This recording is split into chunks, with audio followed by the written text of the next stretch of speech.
నమో భగవతే వాసుదేవాయ. వైశాఖ మహాపురాణం 23వ అధ్యాయం. నారాయణం నమస్కృత్య నరం చైవ నరోత్తమం దేవీం సరస్వతిం వ్యాసం తతో జయాముదీరయాత్. కిరాతుని జన్మ పూర్వజన్మ. నారదుడు అంబరీషునితో వైశాఖ మహిమనిట్లు వివరించుచున్నాడు. శృతదేవుడు శృతకీర్తి మహారాజునకు శంఖ కిరాతుల వృత్తాంతమునిట్లు వివరించెను. కిరాతుడు శంకినితో నిట్లెనను, మహాముని, దుష్టుడనగు నేను పాపినైనను నీ చేత అనుగ్రహింపబడితిని. మహాత్ములు సజ్జనులు సహజముగానే దయాస్వరూపులు కదా. నీచమైన కిరాతకమున పుట్టిన పాపినగు నేనెక్కడా? నాకిట్టి పుణ్యాసక్తి గల బుద్ధి కలుగుటనేమి? ఇట్టి ఆశ్చర్యకర పరిణామమునకు మహాత్ములకు మీ అనుగ్రహమే కారణమని ఎనుకొనుచున్నాను. సజ్జనులను పాపములను కలిగించు హింసాబుద్ధి నాకు మరలా కలగకుండా చూడుము. సజ్జనులతోటి సాంగత్యం దుఃఖమును కలిగింపదు కదా. ఉత్తముడా, నేను నీకు శిష్యుడనైతిని. నన్ను నీ దయకు పాత్రుని చేసి అనుగ్రహింపుము. నా యందు దయను చూపుము. జ్ఞాని పాపములను పోగొట్టి మంచి మాటలను చెప్పి నాకు తెలివిని కలిగించుము. మంచివారు చెప్పిన మాటలచే సంసార సముద్రమును జీవులు తరింతురు కదా. సమచిత్తులు భూతదయ కలవారగు సజ్జనులను హీనుడు ఉత్తముడు తనవాడు పరుడు అను భేదముండదు కదా. ఏకాగ్రతతో చిత్తశుద్ధిని పొందుటకై అడిగిన వారు పాపాత్ములైనను దుష్టులైనను చెప్పుదురు కదా. గంగా నది జీవుల పాపములను పోగొట్టు స్వభావం కలిగినది. అట్టే సజ్జనులు మందబుద్ధులను తరింపజేయు స్వభావం కలవారు కదా. దయాశాలి సజ్జనుడా, నాకు జ్ఞానమును కలిగించుటకు సందేహింపకుము.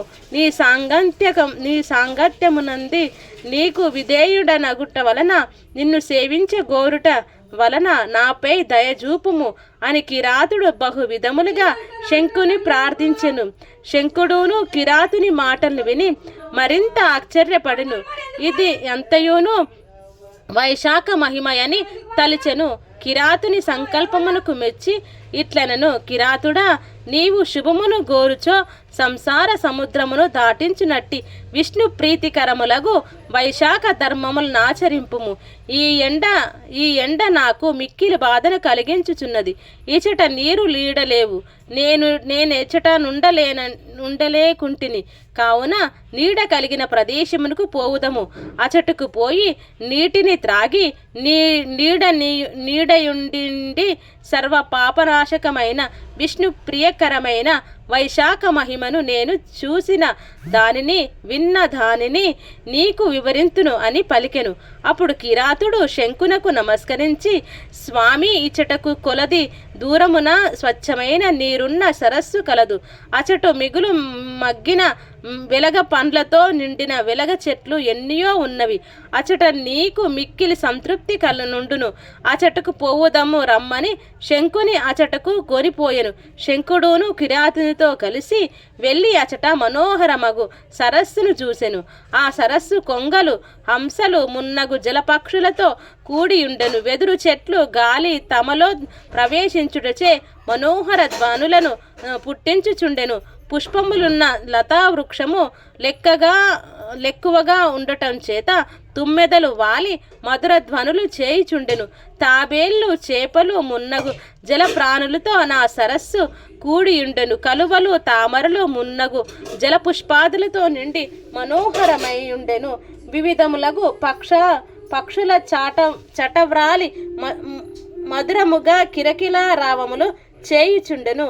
చెరువు గట్టున పొదరిండ్లు నీడనిచ్చు చెట్లు పుష్కలముగా నుండెను. పల పుష్ప వృక్షములు నిండుగా మనోహరములై ఉండెను. అడవి జంతువులను అచ్చట స్వేచ్ఛగా తిరుగుచుండెను. ఇట్టి మనోహరమైన సరస్సును చూసినంతనే శంకుని మనస్సు ప్రశాంతమాయను, శరీరం సేద తీరినట్లాయను. శంకుడు మనోహరమగు నా సరస్సున స్నానము చేసెను. పండ్లను శ్రీహరికి నివేదించి తాను కొన్నిటిని తిని మరికొన్నిటిని ప్రసాదముగా కిరాతునికిచ్చెను. ప్రశాంతమగు మనస్సుతో ప్రసన్నమగు చిత్తముతో వ్యాధిని దయాదృష్టిని చూసి ఇట్లనను, నాయన కిరాత, ధర్మతత్పర, నీకే ధర్మమును చెప్పవలెను? బహువిధములకు ధర్మములు అనేకములున్నవి. వానిలో వైశాఖ మాస ధర్మములు సూక్ష్మములుగా అల్పక్లేశ సాధ్యములుగా నున్నను, అధిక ప్రయోజనము కలిగించును. వానిని ఆచరించిన సర్వ ప్రాణులకు ఇహికములు ఆయుష్కములకు శుభలాభములు కలుగును.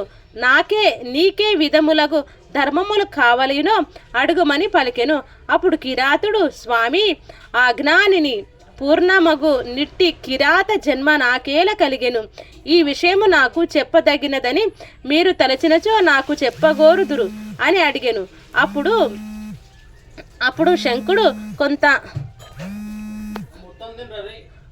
శంకుడు కొంతకాలం ధ్యానమగ్నుడై ఉండి ఇట్లనెను, ఓయి, నీవు పూర్వము శాకలా నగరమున వహించు స్తంభుడగు బ్రాహ్మణుడవు, శ్రీవత్స సగోత్రుడవు, వేద శాస్త్రములు చదివిన పండితుడవు. నీ భార్య పేరు కాంతిమతి. ఆమె సుందరి, ఉత్తమురాలు, పతివ్రత. కానీ నీవు ఒక వేశ్యయందు మనసు పడి ఆచారాలను విడిచి శూద్రుని వలె నాచార విహీనుడవై ఆ వేశ్యతో కాలమును గడుపుచుంటివి.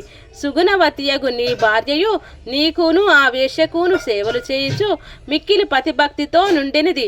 ఆమె నీకును నీ ఉంచుకున్న వేశ్యకును అనేక విధములకు సేవలను ఓర్పుగా శాంతముగా చేసేది. ఆమె మనస్సులో బాధపడుచున్నను పతివ్రత యగుటచే భర్తకిష్టురాలకు వేశ్యకును బహు విధములుగా పరిచర్యలను చేయుచుండెను. ఈ విధముగా చాలా కాలం గడిచినది. ఓ ఈ కిరాత, ఒకనాడు నీవు బ్రాహ్మణులు భుజించున ఆహారమును విడిచి శూద్ర సమ్మతమగు గేదె పెరుగు, ముల్లంగి దుంపలు, నువ్వులు, అనుములు కలిపిన మాంసాహారమును భుజించితివి. అనుచితమైన ఆహారం వలన నీకు అనారోగ్యము కలిగెను. రోగిని ధనహీనుడగు నిన్ను విడిచి ఆ వేశ్య మరియొకనితో పోయెను. నీ భార్య మిక్కిలి ఓర్పుతో నీకు సేవ చేయుచుండినది. నీవును పశ్చాత్తాప పడితివి, మన్నింపమని నీ భార్యను కోరితివి. నేను నీకేమీ చేయలేకపోతిని. అనుకూలవతియగు భార్యను సుఖపెట్టలేని వాడు 10 జన్మలు నపుంసకుడై పుట్టును సుమా. నీ వంటి పతివ్రత నవమానించిన నేను పెక్కు నీచ జన్మలనందును అని అనేక విధములుగా నామెతో బలికేతివి. ఆమెయు, నాదా, నీవు ధైర్యము వహింపకుము, చేసిన దానికి సిగ్గుపడవలదు. నాకు మీపై కోపము లేదు. పూర్వజన్మలోని పాపములను బహువిధములుగా బాధించును వానిని సహించిన వారుత్తములు. నేనేదియో పాపమును పూర్వజన్మలో చేసియుందును, దాని ఫలితమిది అని నీకు ధైర్యమును చెప్పెను. నీవు ధనహీనుడవైనను పుట్టింటి వారి నుండి బంధువుల నుండి ధనమును తెప్పించుకొని నీకు సేవ చేయుచుండెను. నిన్ను శ్రీహరిగా భావించి గౌరవించినది వ్యాధిగ్రస్తుడవైన నీకు బహువిధములుగా సేవలను ఏవగించుకొనక భక్తి శ్రద్ధలతో చేసినది. భర్తకు అనారోగ్యం కలిగినచో చందికకు రక్తాన్నమును గేదె పెరుగుతో సమర్పింతును. గణేశునకు కుడుములను నివేదింతునని 10 శనివారాల ఉపవాసమును చేయుదును.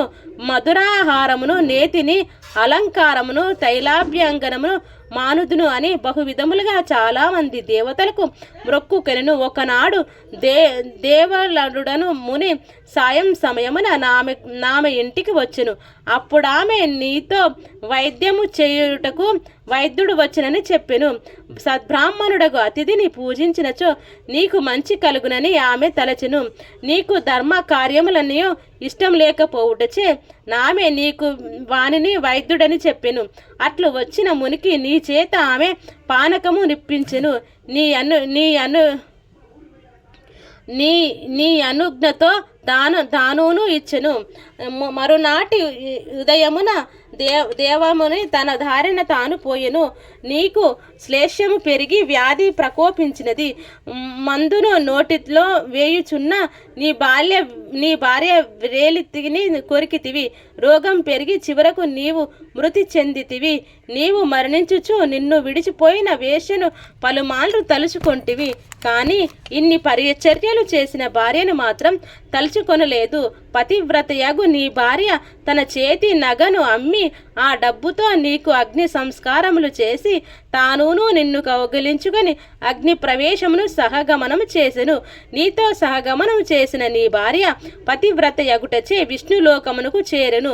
ఆమె వైశాఖమాన దేవతలకు పానకము నిచ్చుట వలన దేవలుని పాదములను కడుగుట వలన ఆమెకు శ్రీహరి సాన్నిధ్యం కలిగెను. నీకు మరణ సమయమున నీచురాలకు వేశ్యను తలుచుకునుటచే క్రూరమగు కిరాత జన్మము నందితివి. వైశాఖమున దేవలునికి వైద్యుడనుకొనివి పానకము నిచ్చుటచే నిప్పుడు నన్ను వైశాఖ ధర్మములడుగు వలనను మంచి బుద్ధి కలిగినది. దేవలుని పాదములు కడిగిన నీటిని శిరస్సున జల్లుకునుటచే నీకు నాతో నీ విధముగా సాంగత్యం చేయు నవకాశం కలిగినది. కిరాత, నీ పూర్వజన్మ విషయమును నేను దివ్య దృష్టితో తెలిసి కొనుచుంటియు.